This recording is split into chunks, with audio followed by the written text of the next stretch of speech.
Welcome back to another video. I want to talk about something interesting that I find, well, interesting because I'm a Sixers fan myself, and so this matters to me a little bit, how the standings end up finishing and everything like that. But I want to talk about if the Boston Celtics have what it takes to actually make it to the NBA Finals. Maybe not win, but can they make it to the conference finals? That's going to depend on their seeding.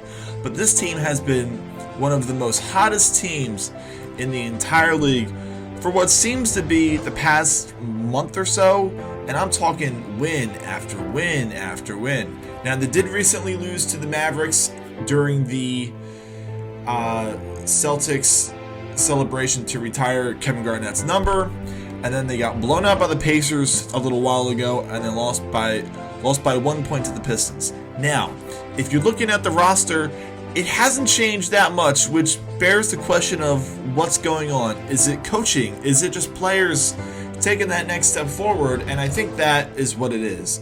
Now, a couple years ago, I was a big fan of the Celtics when they had players like Kyrie Irving and a Gordon Hayward, and I was on the side of keeping Hayward because Jayson Tatum and him played the same position, and you kind of had to make a decision. Gordon Hayward came from Utah, and he was a all-star in the Western Conference, but ultimately they decided to stay with Jayson Tatum, and I think they made the smart decision, and it turns out it's been working. Jayson Tatum recently has been getting into the MVP conversation. I believe he just recently had a 50-point game. I don't think there's any conversation about it. I think Nikola from Denver Nuggets has won it. I think he is the front runner above Embiid, and I think that's it. But Jayson Tatum and Jaylen Brown, I think, are the stars of the show, playing the minutes, running the offense, and it's just been working on all cylinders for the Celtics. Now, in recent years, it hasn't really worked out, just coming up short in certain situations. I was okay with the signing of Al Horford again, but, he's not really going to be playing quality minutes. He'll be on the floor 30 minutes per game, but how effective is he really going to be? But hey, it's a body, it's someone in the center position which they needed, and he has that veteran experience.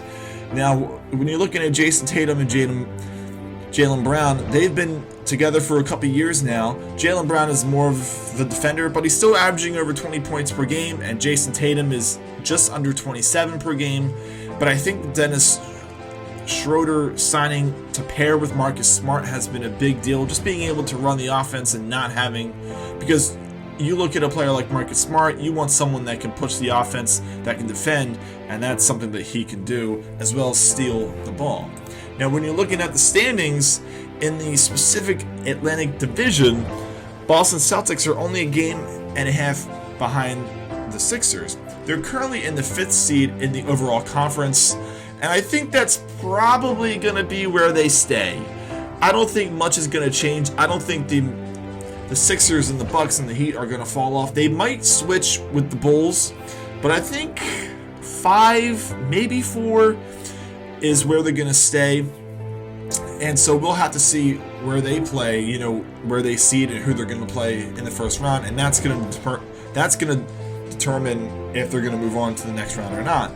But I like the idea of the Celtics just clicking at the right time, at the right point of the season. It's winding down. There's not too many games left, and the Celtics look like they're just firing on every cylinder. What do you guys think about this? Do you think that the Celtics, led by Tatum and Brown, can actually make a push for the conference finals? I'm a Sixers fan, so I'm going to say no, but I can't. I understand the argument.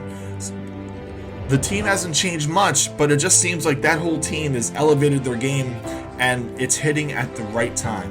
Let us know in the comment section below what you think about the Celtics, and we'll see you guys next time.